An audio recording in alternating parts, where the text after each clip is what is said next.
भी जो स्वजन लोग हैं ना, सभी लोग गए हुए हैं। अच्छा होगा उस यज्ञ महोत्सव में सभी स्वजनों से मेरी मुलाकात हो जाएगी, आपकी भी मेल मुलाकात हो जाएगी। इसलिए चलिए ना महाराज, पुनः पुनः बार बार आज देवी सती कह रही हैं भगवान भोलेनाथ से। जब बार बार देवी सती के द्वारा आग्रह किया जा रहा है, आग्रह किए जाने पर भगवान भोलेनाथ बोलते हैं कि देवी बताओ तो सही, देवी बताओ तो सही, तुम्हारे पिता के यहाँ क्या हो रहा है?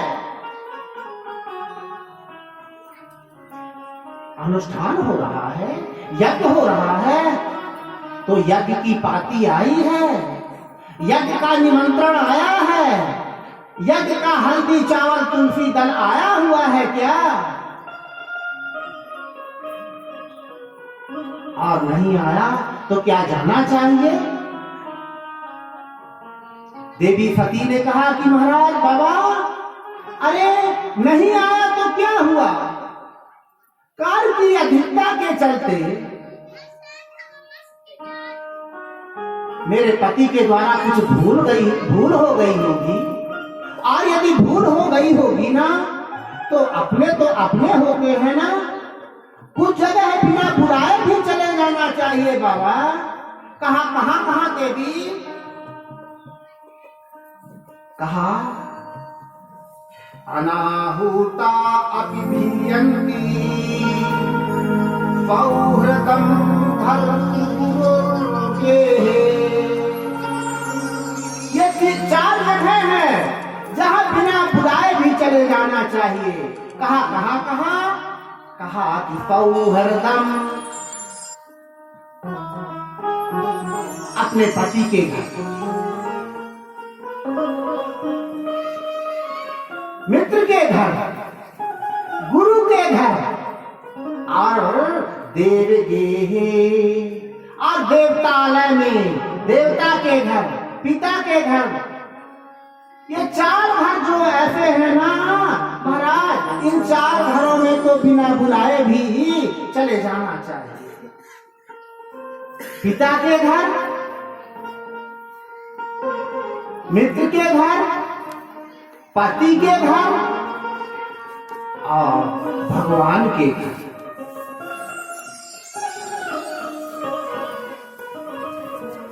इसलिए मेरा मानना है तो बाबा चलिए तो सही। भगवान भोले बाबा ने कहा कि देवी तुम तो कह तो ठीक रही हो, आपका कहना तो यथार्थ है देवी।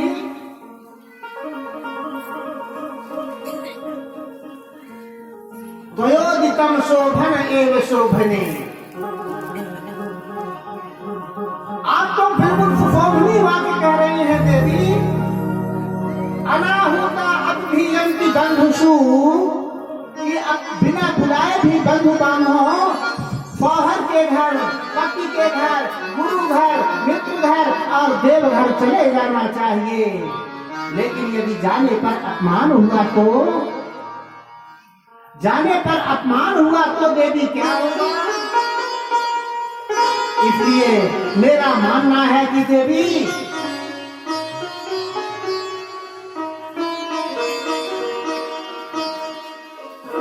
आवत ही हर्ष नहीं, नैनन नहीं स्नेह, तुलसी तहाँ न जाइए कंचन बरसे में। आते ही जहां पर जिसे देख करके प्रसन्नता नहीं होती, ऐसे घर नहीं जाना चाहिए। मैं तो कहता हूं देवी कि ये अपने मन में जो उत्कंठा, आपके मन में जो विचार उत्पन्न हो रहा है पिता दक्ष प्रजापति के यहाँ जाने के लिए, उसका परित्याग कर दो। उचित नहीं है देवी। कहा नहीं महाराज, मैं तो कहती हूँ कि चलिए, और आपको चलना है तो चलिए, नहीं तो मैं तो जाऊंगी। मान जाओ देवी। कहा नहीं प्रभु, आपको भी चलना है। 3 बार कहा भगवान भोलेनाथ ने, देवी ने नहीं माना। और लीजिए, आज मैया सती जो है भगवान भोलेनाथ के मना करने पर भी आज पिता दक्ष प्रजापति के उपवास पे यज्ञ महोत्सव में सम्मिलित होने के लिए चल ही दी। भगवान तो कुछ देख करके आंख भी मूंद लिए कि शायद मान जाए। मैं मना कर रहा हूं, देवी मान नहीं रही हैं। शायद यह सोच के कि भगवान भोलेनाथ अब समाधि लगा करके बैठ गए हैं, भजन में बैठ गए हैं, पूजन में बैठ गए हैं, शायद तो न जाएं। लेकिन देवी पति ने माना नहीं और चल दिया। नेत्र भगवान भोलेनाथ के खुले, देखा कि देवी तो यूं ही पैदल जा रही हैं, जा रही हैं, जा रही हैं। भगवान भोलेनाथ ने अपने नंदी आदि गणों को बुलाया।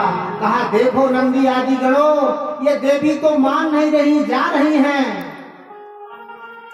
जाओ आप लोग भी। आज नंदी भगवान के साथ में तमाम भगवान भोलेनाथ के गण जो है, देवी सती के साथ में दक्ष प्रजापति के यहाँ चल देते थे। और जैसे ही बात दक्ष प्रजापति के यहाँ आज देवी सती पहुंचती हैं, सर्वप्रथम जो बहन लोग थी, बहनों से सती की मुलाकात हुई। बहनों ने कहा कि आओ बहन, अरे क्या हुआ, हमने तो आपको देखा नहीं था, मन बड़ा मलिन था बहन। अच्छा आई, ठीक आई। अरे पिता का घर है, यदि नहीं रहा बुलावा तो क्या हुआ, नहीं रहा निमंत्रण तो क्या हुआ, पिता के घर चले जाना चाहिए। माता सती ने विचार किया कि मुझे माता से मिलना चाहिए। बहनों के बाद माता के पास गई। सादर एक मिली माता, भगनी मिली बहुत मुस्काता। और बहनें तो जो हैं सती को देख देख करके कटाक्ष कर रही है, कोई मुंह मोड़ रही है, कोई मुस्कुरा रही है। माता जो थी बढ़िया प्रेम पूर्वक मिली, गले से लगा लिया। माता ने देवी सती को कहा ठीक आई देवी, मेरा तो मन नहीं लग रहा था इस यज्ञ महोत्सव में, बड़ा अच्छा किया आपने। देवी सती ने विचार किया कि पिताजी से भी तो मिल लूं, बहनों से मिल लिया, मैया से भी मिल लिया, अब पिताजी से भी तो मिल लेना चाहिए। पिताजी की ओर बढ़ी। जैसे ही महाराज दक्ष प्रजापति की ओर चली, महाराज आज दक्ष प्रजापति जो कि प्राणों की प्यारी थी देवी सती, महाराज दक्ष प्रजापति देवी सती के बिना रह नहीं पाते थे। आज वही जिगर के टुकड़े के समान देवी सती को देख करके वह दक्ष प्रजापति मुख जो है मोड़ लेते हैं, बात तक नहीं करते हैं। प्रथम धक्का आज देवी सती को लगा, मन में ठेस पैदा हुआ, मन जो है मलिन हो गया देवी सती का। विचार किया कि चलो तो यह इतना बड़ा यज्ञ अनुष्ठान हो रहा है, इस यज्ञ अनुष्ठान में मेरे पति का स्थान दिया गया है, भगवान भोलेनाथ का स्थान दिया गया है कि नहीं। आगे बढ़ती हैं और बढ़ करके देखती हैं तो देवी सती का क्या देखती हैं कि इतना बड़ा यज्ञ, इतना बड़ा अनुष्ठान, लेकिन संपूर्ण देवी देवताओं का स्थान दिया गया है, सबका स्थान उस यज्ञ महोत्सव में दिया गया है, लेकिन भगवान भोलेनाथ का स्थान नहीं दिया गया। आज गरज पड़ी देवी सती पिता के ऊपर कि अरे कुबुद्धि मेरे पिता, काश यदि तुम मेरे आज पिता ना होते, काश तुम आज मेरे पिता ना होते, तो क्या होता। अरे तुम नहीं जानते हो शिव को, शिव नाम जानते हो, शिव नाम के अर्थ को जानते हो, पता है शिव माने कल्याण होता है। अरे वो शिव जो है वो 2 अक्षर का नाम शिव, जिसने भी भाव से कुभाव से ले लिया है ना, उसकी नैया पार हो गई है। संसार में इसी शिव नाम से ही तो उजाला है।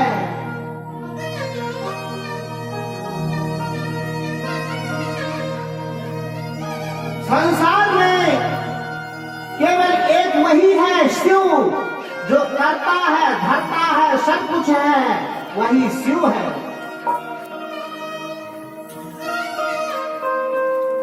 पता है जग जप राम और राम जप जेहि, जग जप राम, राम जप जेहि। संसार तो राम का यजन करता है, राम नाम का उच्चारण करता है, लेकिन जो राम है ना वो शिव शिव शिव शिव ओम नमः शिवाय का जाप करते हैं। तो कैसा है मेरा पिता। आज देवी सती इतना क्रोधातुर होती नहीं, क्रोध में आकर के योग के द्वारा अपने शरीर को वहीं पर भस्म कर दिया। बोले सती मैया की जय। शरीर जो है राख के रूप में परिवर्तित हो गया देवी सती का।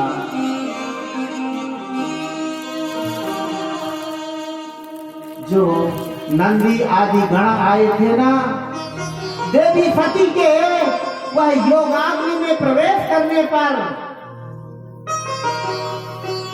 सभी रुष्ट हो जाते थे।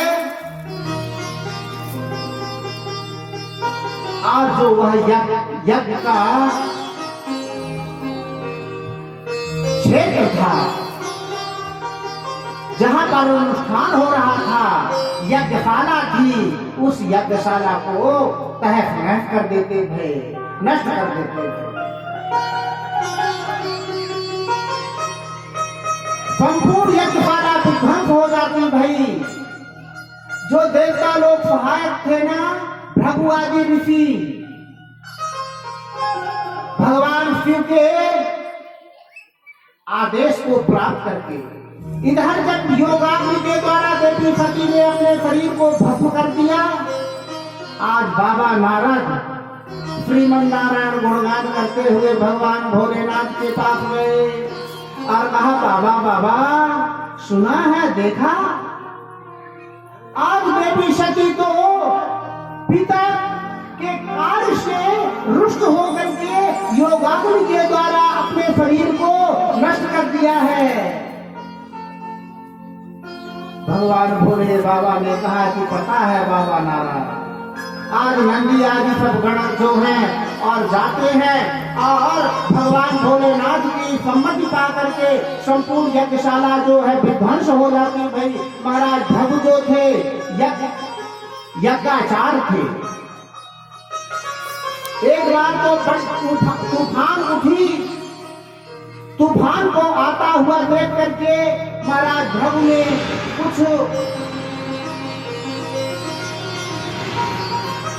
तंत्र और मंत्र का प्रयोग किया, लेकिन उस तूफान पे कुछ बचाव नहीं कर पाए। दोबारा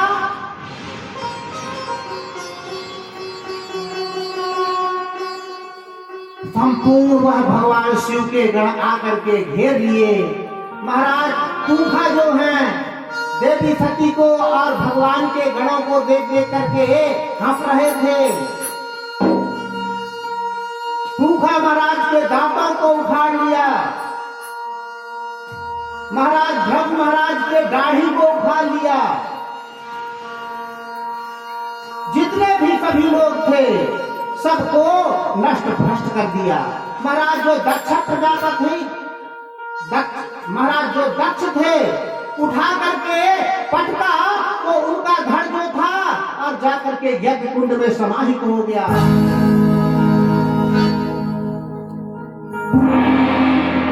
यज्ञ की एकला मेखला जो थी तहस नहस कर दिया, कुछ नहीं बचा।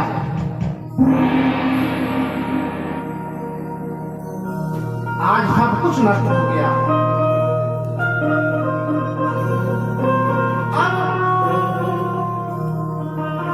सभी देवता भागे भागे महाराज ब्रह्मा के शरण में गए। कहा ए ब्रह्मदेव आपको नमन है, नमन है, नमन है। वो भगवान शंकर के जो गण है ना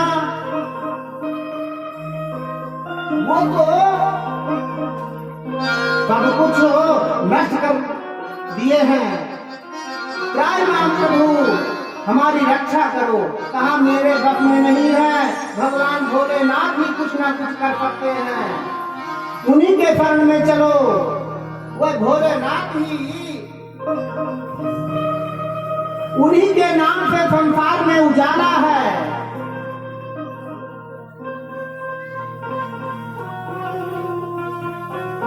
आइए भगवान भोलेनाथ के शरण में हम आप सबको एक भजन के माध्यम से चलते हैं।